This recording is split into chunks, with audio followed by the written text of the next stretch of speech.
With threats to our nation waiting around every corner, adaptability is more important than ever. When conditions change without notice, quick strategic thinking is crucial. And with obstacles consistently impending, determination is essential in overcoming them. It's this willingness, decisiveness, and resilience that sets Marines apart. With our fighting spirit, we don't just fight battles, we win them. Marines are the constant our nation counts on to fight the unknown. And through adaptable problem solving, we do just that. Learn more at marines.com. Judy was boring. Hello. Then Judy discovered ChumbaCasino.com. It's my little escape. Now Judy's the life of the party. Oh, baby, mama's bringing home the bacon. Whoa, take it easy, Judy. The Chumba life is for everybody. So go to ChumbaCasino.com and play over 100 casino-style games. Join today and play for free for your chance to redeem some serious prizes. ChumbaCasino.com. No purchase necessary. Void where prohibited by law. 18 plus terms and conditions apply. See website for details. Hello, it is Ryan, and we could all use an extra bright spot in our day, couldn't we? Just to make up for things like sitting in traffic, doing the dishes, counting your steps, you know, all the mundane stuff. That is why I'm such a big fan of Chumba Casino. Chumba Casino has all your favorite social casino-style games that you can play for free anytime, anywhere with daily bonuses. That should brighten your day a little. Actually, a lot. So sign up now at ChumbaCasino.com. That's ChumbaCasino.com. No purchase necessary. VGW Group. Void where prohibited by law. See terms and conditions. 18 plus.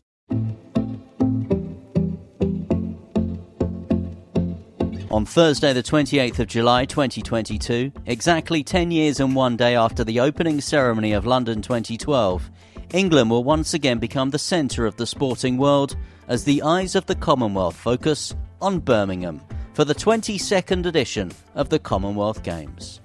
This is Great British Bosses from Anything But Footy, the podcast where we speak to the men and women in charge of the sports bodies, authorities and organising committees in this country. I'm Michael.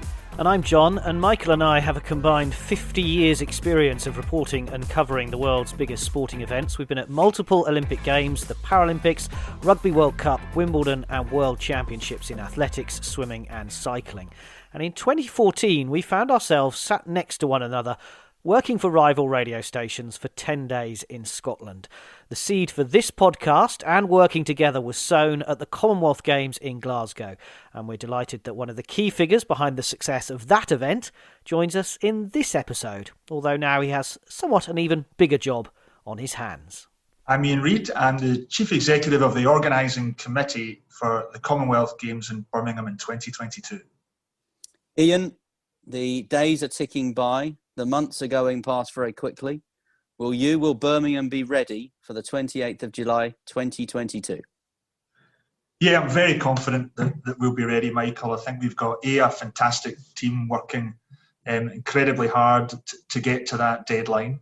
But also, we're in a fabulous city and region that's got world-class venues, incredible staff that support them, that put on fabulous events all around the calendar year. So we're in a really good place. Most of those venues are already there, and the capital programme is relatively limited. So I'm absolutely confident that we'll put on a world-class showcase here in Birmingham. Well, that wasn't me being entirely facetious right at the start of the podcast, but obviously the background to this is Birmingham wasn't the first choice. It stepped in and Durban had to kind of give the games away, if you like. So you didn't have that usual lead-up time, did you? No, we didn't. And as a little bit of background, you're right. The Games were originally awarded to South Africa about 7 years out from 2022. And then for a variety of reasons, the Federation decided to open that competition back up and move the Games on. So the UK stepped forward. I think Birmingham actually had some early plans to bid for the event in 2026. And Birmingham and Liverpool then entered a competition, with Birmingham ultimately being successful. But of course, what that meant was that normal 7-year planning cycle was then significantly reduced to around 4 years. But of course, by the time you get organising committees up to a level that they can actually have a robust set of staff and systems in place, you really only probably get about 3.5 years of planning. So that's really focused the mind. But as I said earlier, the UK is blessed with now a whole array of really experienced event staff, and we've been lucky enough to get a number of people in the business who have done either London 2012 or Commonwealth Games, as you mentioned earlier, in Glasgow, and multiple events now from around the world. So we're blessed with a really experienced team and also some fabulous new eventers from the local area as well. So you had that senior role at Glasgow 2014, but what's it like being the top man? Yeah, it's a good question, John. It's quite different, actually. I mean, I was one of the first staff on board in Glasgow, and I actually was the last person out once the organising committee was dissolved. So I physically locked the door, I think in about March 2015 after that event. So I did get a great experience in terms of seeing the whole journey, but it's definitely different being the CFO as I was there to the CEO as I am in Birmingham. I think, you've clearly got a more defined remit under that financial role than you do under a CEO role, and the stakeholder management requirements of a CEO in an event like this, where everyone's got a view and wants to input to its development, is quite different from my previous role. And I suppose you have to be more facing up to any decision that you make or the organising committee make, and you have to go out and either defend it or be praised for it. Yep, you're the front face, and I suppose that's what you're paid for from some perspectives. But actually, I quite enjoy that. I think I should be accountable, and we've had some challenges in Birmingham so far, and we've had some really, really good progress. And that's part of the job, is explaining those decisions, making sure people understand why you've made them, taking people on the journey. And also, one of the challenges here has been, we talked about earlier, that shorter time scale for planning. One of the big disadvantages of that is normally, whilst you've got your 7 years of organising time, you've also normally got 2 or 3 years of bidding time as well. But what that allows you to do is then get the community behind the event from very early on. So normally by this stage, everyone fully understands what you're trying to deliver, and is engaged in that overall mission. Whereas starting so late, there's got to be a lot of investment into that. And, people in the wider UK still probably don't fully understand what Birmingham 2022 is trying to deliver. And even probably in parts of the country don't even know it's taking place yet, because we've lost so much time. So, we've got everybody focused on trying to get that message out there now. And hopefully the timing of that is excellent, in terms of, we're in a really challenging environment at the moment for every organisation, in particular in the events world.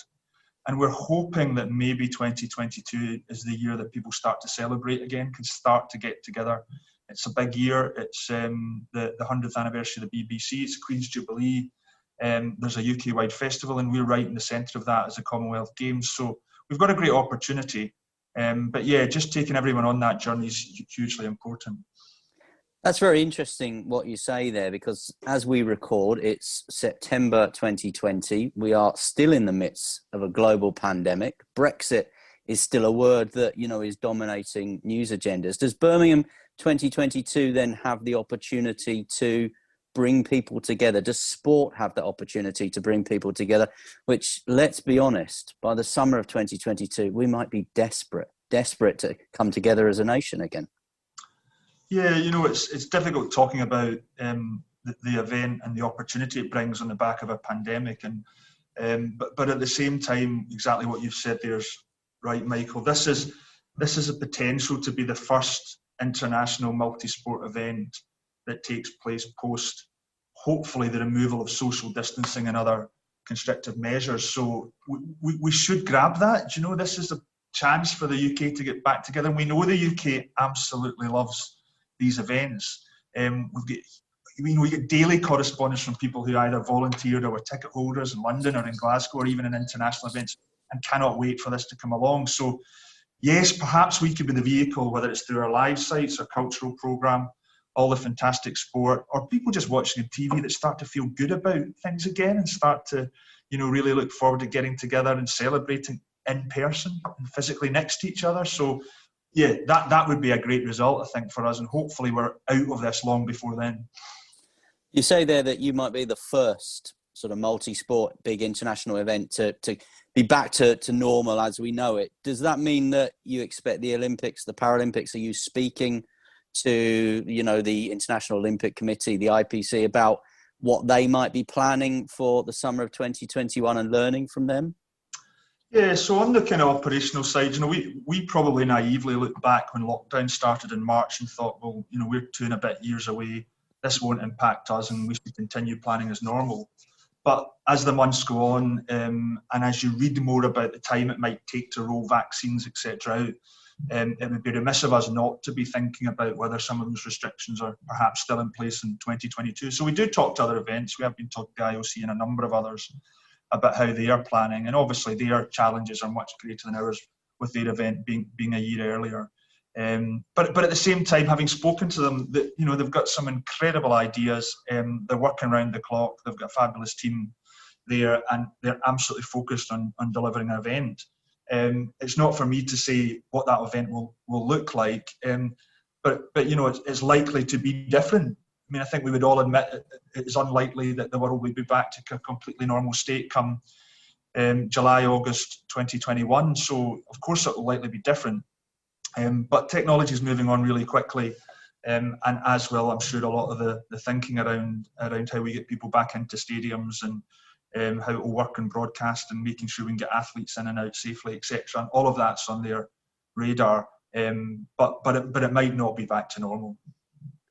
I think one of the interesting things was back in March when they cancelled the Olympics, everything then had to get moved. You, at Birmingham 2022, actually moved the start of your ceremony or your event a day later, to the day after 10 years on from London 2012, as we said in our intro.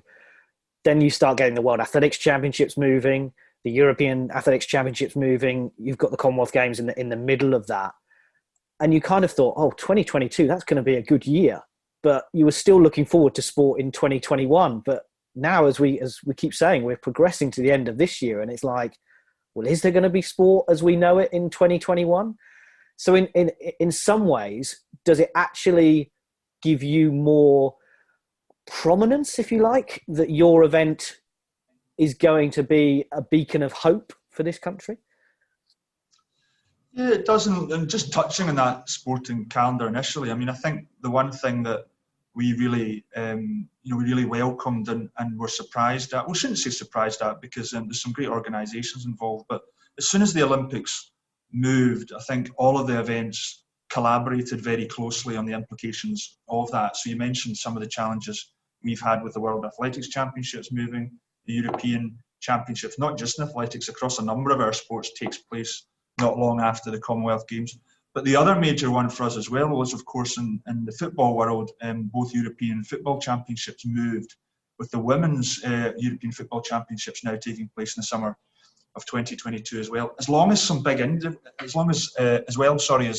some really big individual sport events, including potentially the 150th Golf Open. And so from a broadcast perspective, before you start looking at other issues, that is a really busy calendar, of which these broadcasters are paying significant rights fees for, so want to make sure that there are minimal clashes. So the output of all of those discussions, as you said, John, was moving the event one day, which seemed like a heck of a lot of time and deliberations for not a lot, but actually the logic to it was very sound. And in particular, those initial discussions were around World Athletics, and they had a variety of different options and worked very closely with us to make sure that they didn't have a direct clash, but more importantly, that we got a solution that we believe the majority of athletes could compete at both. And of course, for UK athletes, that could be 3 championships back to back. So that's almost like an event by event programme to make sure that works. But then the European Football Championships, Women's Championships, does still have a direct clash with us. So their final, I believe, is scheduled for our first Sunday of our programme. But actually, one of the big reasons for us moving a day was that their semi-final would have clashed directly with our opening ceremony and potentially cannibalising both broadcast audiences. So it made absolute sense to get out of the way of those, and both parties agreed that the solution we went with was the best one. And we'll work closely on the scheduling for that final as well to make sure hopefully it fits into a slot around our sport. So that was a kind of background to that. But back to your question, and yes, it means that we're hopefully all in for an incredible summer of sport in 2022, and that includes what we hope will be a really special summer of women's sport, actually, with England hosting obviously those European Football Championships. Then right at the back of that, we have the largest programme of women's sport in a Commonwealth Games there's ever been. We've got more women's medals actually than men's medals for the first time ever. And it will be the first time we ever showcased women's cricket in the Commonwealth Games. So, it's a really exciting time. And if you are a sport fanatic, as I am, and like sitting either in venues or just in front of the TV, there's a huge amount to offer come the summer of 2022. Well, let's do what we'd all like to do, which is move COVID aside and just pretend it's not happening, and we'll just look ahead to the sport that will happen in 2022 that you've mentioned. Birmingham and Glasgow, similarities in cities? Yeah, I think so. I mean, both cities, I think, recognise the power of a Games to be a catalyst for a change in both the residents' perception, but even more importantly, the national and international perception of their cities. So, Glasgow's strategy was very much about using the Games as that worldwide marketing campaign to showcase everything great about that city. And if you recall, and I know you were there, John, if you recall, the marketing bureau in the city, alongside the Games, launched a whole raft of new campaigns. I still remember, wasn't it People Make Glasgow? I still got the pen. Including People Make Glasgow in that lovely pink colour with white lettering. And in fact, they even paid the organising committee to take a sponsorship so that it would be around the perimeter of a lot of the venues. And do you know what? It worked brilliantly. We were blessed with fantastic weather, which we can't really control, but worked really well and unusually for July in Glasgow. Can I quickly tell you a very quick story about that? My wife had to bring me extra shorts. She was coming to visit after about 4 or 5 days, and she had to bring extra shorts to Glasgow.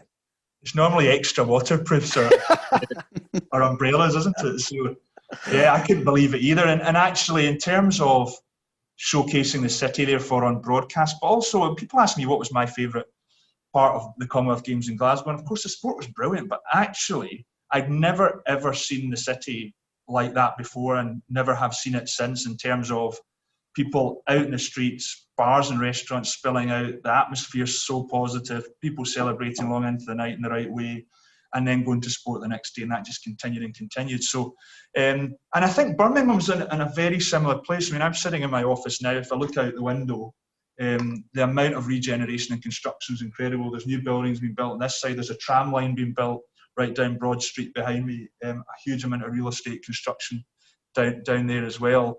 And it is definitely a city on the up. And I'm sure you guys have been recently, but for those who perhaps haven't visited the city in a long time, the change is incredible. And it's only going to continue, and it will look better than ever for the Games. And this is about actually, shouting to the world about that. We've got a city with huge amount of investment in it, an HS2 line going in that's going to connect it at high speed to the rest of the country. We've got some fabulous venues, incredible people. And I think this will be an absolute game changer for the city and the region at a time where, these big projects are really, really needed. And you speak to the civic leaders here, and they will say they are blessed by having an HS2 project and a Commonwealth Games project at a time where they need significant recovery and the jobs and the economic benefits that brings. So perhaps the event itself is obviously hugely important, but the run-up to the event is perhaps more important than ever for this city. So I'm hugely excited by it, and as is everyone involved in the project. So yeah, cannot wait now till we all get back into stadiums in 2022 and bring everyone into Birmingham and show it all off. Well, your enthusiasm, Ian, for it is obvious. And John's mentioned his wife, so I feel now I should mention my wife. My wife is Glaswegian, and obviously enjoyed Glasgow 2014. And like John, actually, we both lived in Birmingham for significant periods. I lived in Birmingham and worked in Birmingham for 3 years. And I do think, having spent a lot of time in both cities, that the cities, the people of the city are very similar. That's my view of it. But you talk about the construction and the capital expenditure, the big projects, if you like. Let's talk about some of them now. We've got the Aquatics Centre, we've got the stadium, but I just want to talk about Perry Barr and what was going to be the athletes' village. The case for the defence, if you like, on that is that Manchester didn't have a purpose-built athletes village. Athletes lived in the university sites in Fallowfield. So it's not unusual to go down the route that Birmingham is going. But having sort of sold the dream, the ideal, if you like, of that regeneration around the Perry Barr region, how difficult a job was that to say that we just can't do that in the timeframes available? Yeah, as you can imagine, a hugely difficult decision, and one that took a lot of debating and reviewing across a number of parties, because ultimately that was the vision at the bid, and it would have been an absolute and will be a spectacular regeneration of the city, and would have been a fantastic village. But at the same time, the risks and the environment we were working in to get that over the line in time just became too great. And as you can imagine, we got a huge number of experts involved to try and give us what is the probability of us being able to do this if we throw everything at it.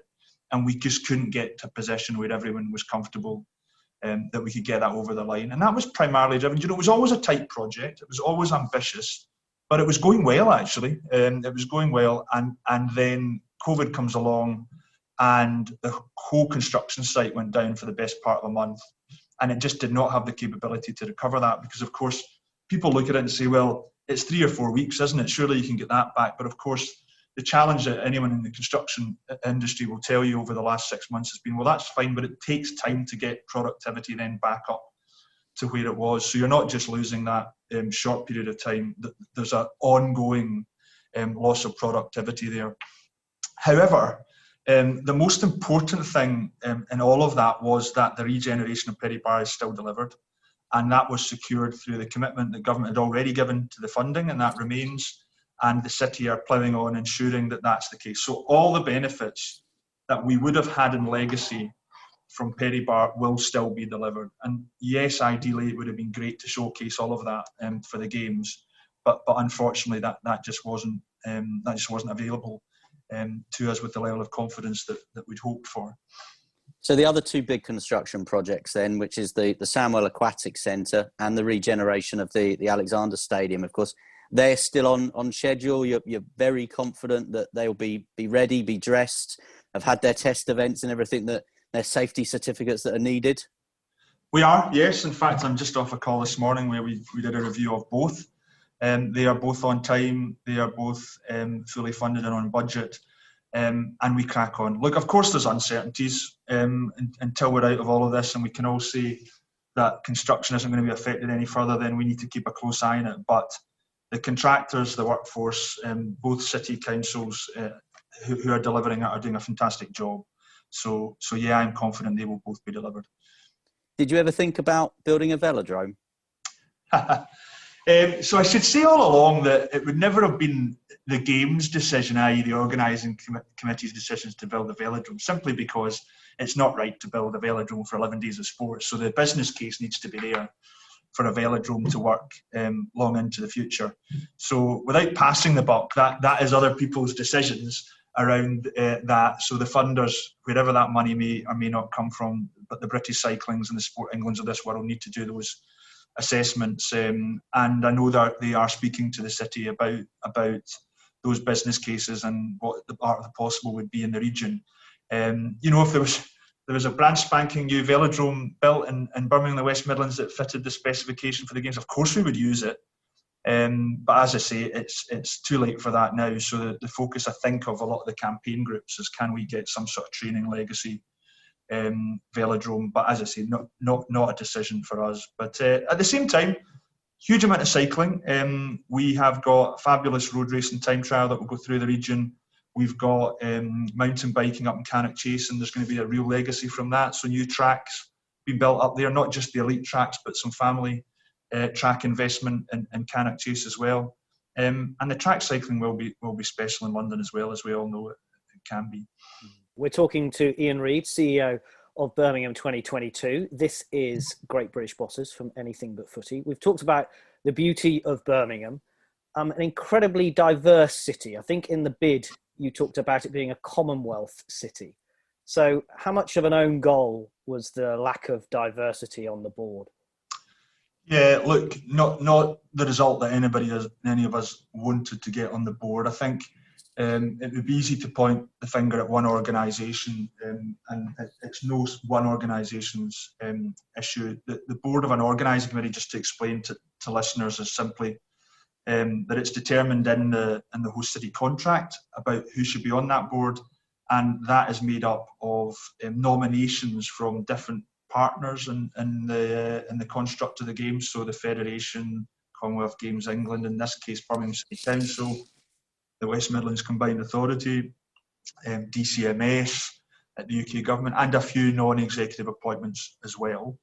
And I suppose, looking back personally and being quite candid about it, I think our issue there wasn't one controlling mind overseeing all of this, making sure that we landed on a board that was reflective of the region. So we ended up with all those nominees being a board that was predominantly white, and that rightly came under significant scrutiny in the media locally, and a number of campaign groups and individuals who are still, I talk to regularly to this day, are pushing for change. And change is happening. So we have made one announcement, the CGF changed one of their nominees, and we expect at least one other partner to make a change, and we are currently recruiting for a board vacancy. So we're confident that we will get to a better board. And there's a real focus on me as well in terms of how we build the organising committee team, the volunteering workforce, and make sure that they are fully reflective of the West Midlands as well. So we're not shying away from the criticism. The criticism was absolutely right. I've kind of given you the facts in the process. I'm not making an excuse for them, and we're trying the best to address it. So there's a whole full action plan now to make sure that we turn this around in a really positive way and actually go as far as we possibly can in a number of areas in the equality, diversity and inclusion elements of the games, and we're getting a lot of resource on to support us to do that. Because you mentioned it earlier, that with the fact that you were taking on Durban and not having as much time to organise, that you were worried about the support from the community. So this wouldn't have helped. No, it wouldn't have helped, but at the same time, strangely, it's proved beneficial, because a number of those community groups, rather than, and this is a huge merit to them, rather than simply criticise and walk away, they've actually wanted to help us and support us and be part of the solution. So there are a huge number of people that I engage with, our chairman engages with regularly, who are advising us formally and informally and making connections and supporting us with some really good initiatives across the community. So I think in a strange way, working closely now with them, getting this into a much better place, might actually improve some of those community relationships in the longer term. But you're right, huge issue up front that we're now addressing, and I am hoping we will actually end up being an organisation that in the city is actually seen as a leader in this space, rather than coming up from the tail end of the challenge, which we obviously were seen to be a few months ago. Final one just on this subject, Ian, you kind of hinted at it earlier. Fantastic that maybe the makeup of the board will change, but every level of the organisation, every department, and when we get to games time and all those extra thousands of people that, you know, we're going to ask to deliver at games and welcome the Commonwealth to Birmingham, that needs to be representative too, doesn't it? It does. And actually, looking at our volunteer strategy, which is going to our board next week, you would imagine that's right at the front of their thinking. We've got a recruitment partner on in GI Group who are absolutely focused on improving our reflectiveness, and they are pushing into the communities hard as well in terms of getting all the right applications from all demographics. And you know, we've probably got 150, 160 people now. The organising committee will end up with 1,100. So our organisation, you know, we're very much in the infancy of recruitment, and we will make sure. And what the commitment we also made, Michael, was we'll be completely transparent about it. So what we're going to do, probably in a month or two's time, is just start publishing on a monthly basis the breakdown of our workforce. You know, that's whether it's gender, whether it's sexuality, whether it's ethnicity, whether it's staff members with a disability. And we'll compare that with what the West Midlands looks like. And, that will help us focus on where we need to make our efforts in recruitment and other things. So we'll be completely open about it and not shy away from the challenge that we've got ahead of us. You've got some fantastic venues that you've mentioned, obviously, some new, some that we know about. So, the Coventry Arena for Rugby Sevens, Edgbaston for cricket, the National Indoor Arena, National Exhibition Centre. How much say do you as an organising committee have on the makeup of sports going into the Games? Because we did a Great British Bosses pre-lockdown now with GB Archery. And at the time, they were very disappointed not being on your programme. They said that archery was intrinsically linked with the Midlands. They came up with a fantastic venue, which, if memory serves, was Aston Hall in Birmingham. But now shooting and archery are having to do their spin-off event, if you like, in India. How much say do you have over what's on the programme? Yeah, so the way it works is that there's a set of compulsory sports that the CGF determined through their sports governance, and you don't have a choice about those being on the programme. And then there is a set of optional sports. But there are some parameters around those optional sports and how you choose them. So there's a limit on number of team sports, for example. There's a limit on the number of athletes and officials you can have for obvious reasons around the size of the village and cost factors. But once the organising committee was set up, in one of our first board meetings, we looked at the sports that weren't on the programme, which we could have picked from, which were 5 sports: beach volleyball, women's cricket, para-table tennis, and the 2 sports, shooting and archery, that you just mentioned, Michael. And we said to the CGF, would you allow us to add any additional sports, even if perhaps we broke some of those parameters, if we could afford them and could accommodate athletes, etc.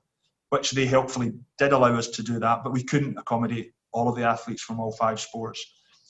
Hence we ran this competition, of which archery and shooting were involved, and that ended up with the proposal to add women's cricket, beach volleyball, and para-table tennis. It's a difficult. All sports were great. When we had some fabulous presentations from all 5. Ultimately, we had to make a decision, and it was driven primarily by, it was local taxpayers' money that's going in to add these sports. So the big driver was what local benefit will we get from those additional sports. And of course, in the case of para-table tennis, the marginal cost to add that to an existing table tennis programme was relatively small, but enhanced our para programme, and in the inclusive strategic vision that we've got for the Games, it was absolutely the right thing to do. But on the other 2 sports we added, women's cricket, as you two know, having lived here in Birmingham, at Edgbaston, it could be absolutely iconic, could be a game changer for the sport, and can absolutely engage a huge number of communities in this region that perhaps traditionally wouldn't engage with the Commonwealth Games. So that was too good an opportunity to miss. And beach volleyball, as you've seen from coming down to the launch, now beach volleyball alongside 3-on-3 basketball in the city centre of Birmingham, with the backdrop of the Selfridges building, the Bull Ring and the Cathedral, will be incredible. And we all saw it on the Gold Coast. It was incredible out there. It's been incredible when it took place in London 2012.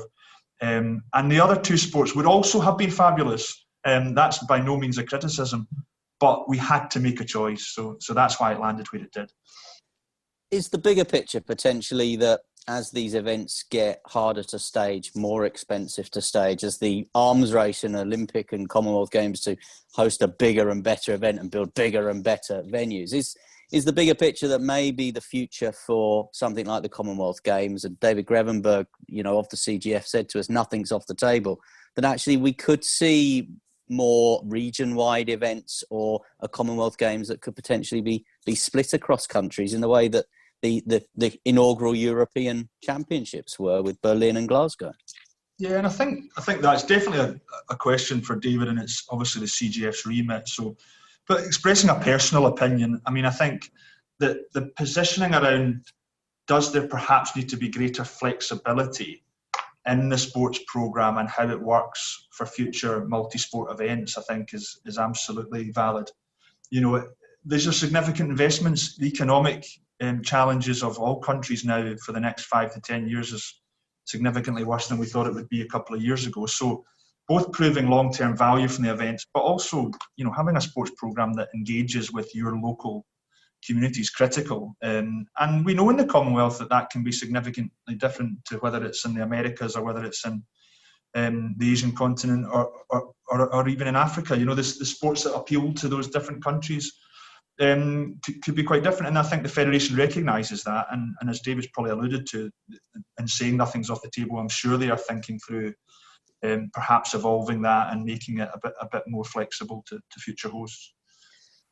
To finish with, Ian, you may go back to where we actually started, but to talk about some of the sports that will be taking place, swimming, diving, triathlon, athletics, some of the big ones, cycling, gymnastics. People are going to be excited. People are going to want to know when the tickets are on sale and when they can start the process of trying to work out what they're going to do and how they're going to get hands on the tickets.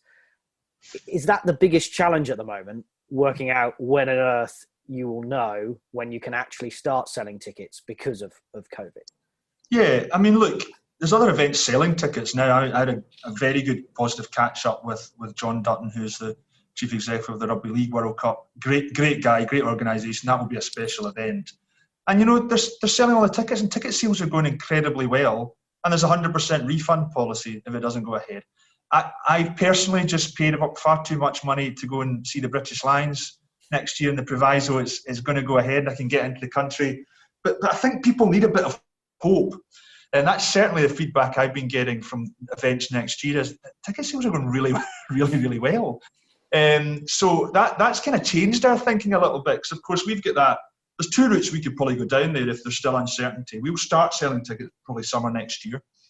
You could either have gone down a model whereby if things aren't back to normal, you release tickets in stages and you sell based on a restricted viewership and then you ramp them up. Or you go down what other events are doing and you sell all your tickets, but you guarantee people won't lose out if ultimately they can't get into their seat. I'm pretty optimistic about it. I'm sure the world will have a solution for events by the time we come along, as we talked about earlier. I'm sure our ticket sales will be incredible for Birmingham 2022. I think the UK, as I said earlier, is passionate about these events. The accessibility of Birmingham and the West Midlands is incredible. I say to a lot of people, we sold 96% of our tickets in Glasgow, and we had 4 million people within our 2-hour drive. In Birmingham, there's 28 million people within our 2-hour drive, and we've got a similar number of tickets. So I know the public will come out and support it. So yeah, I think we'll have a really good ticketing campaign probably from June, July next year. Well, you've spoke with enthusiasm. There was hope in there and everything. I think that is the thing that we want to know, that we are, at some point, there is going to be light at the end of the tunnel, because it's been a really tough week, hasn't it, for sports and organisations, particularly knowing that for the next 6 months, it doesn't look like it's going to be back at normal. Yeah, I feel for them, and we're obviously in regular contact with a lot of the national governing bodies in the UK and the IFs, and I understand what they're going through, and it's hugely challenging. And where we can, we're liaising with them if they have get redundancy programs or whatever else, and we're recruiting. There's a lot of discussions going on there, as you'd expect, to try and support them as best we can. And there's some brilliant people out there doing some incredible work, and some of the events that have gone ahead despite the circumstances, in particular, flag some of the cricket events. They've been incredible considering the circumstances. I love watching the cricket on TV. There's been some dramatic matches, and I know they're already thinking through next year, if restrictions continue, about how they up their broadcast offering and their sports presentation and everything else, recognising the changing landscape. So it's definitely challenging, John, but let's keep coming back to it. By the time we come along, hopefully we're back to normality and everyone can celebrate again. As far as your organisation is concerned, it's business as near new normal, if you like, because you've recently announced this partnership just 24 hours before we record, actually, with the University of Birmingham, that will be one of your big athlete centres, as well as hosting many sports arts projects in Birmingham, the West Midlands. You've announced recently are receiving funding. You mentioned that launch of the 2 venues for the 3-on-3 basketball and the beach volleyball, which we were at a few weeks back in the centre of Birmingham. You are carrying on at pace. Yeah, momentum is definitely there, and there'll be another few big announcements in the next couple of weeks as well. So great partnership with the university. Did that along with the CGF and their commercial programme. And, we talked about the village earlier. The University of Birmingham, whilst we're disappointed that we won't have a single one-team village, the villages that have, and the university have stepped up to the plate, have been incredible. The accommodation at Birmingham, Warwick and the NEC will be special. It allows a lot of athletes to walk to competition and training venues. That's all got great benefits from a sustainability perspective. And it de-risks things for us. So, we don't think that will be a compromise. We think the athlete experience will still be incredibly special. But yeah, the big announcements will keep coming, Michael. So we've definitely got a bit of momentum behind us now. Well, I can make one assurance for you, and that's that John and I will be there, won't we, John? Hopefully. All being well, we will be joining you in 2022 in Birmingham, if not before, for some of those announcements. Ian, that's been a really interesting and wide-ranging chat. And as we just said, your enthusiasm for the event shines through. So Ian Reid, Chief Executive of the Organising Committee of the 2022 Commonwealth Games in Birmingham, thank you for speaking to Great British Bosses from Anything But Footy. Thanks, Michael. Thanks, John. Sports Social Podcast Network. With the Lucky Land Slots, you can get lucky just about anywhere. This is your captain speaking. We've got clear runway and the weather's fine, but we're just going to circle up here a while and get lucky. No, nothing like that. It's just these cash prizes add up quick. So I suggest you sit back, keep your tray table upright, and start getting lucky. Play for free at LuckyLandSlots.com. Are you feeling lucky? No purchase necessary. Void where prohibited by law. 18+ terms and conditions apply. See website for details.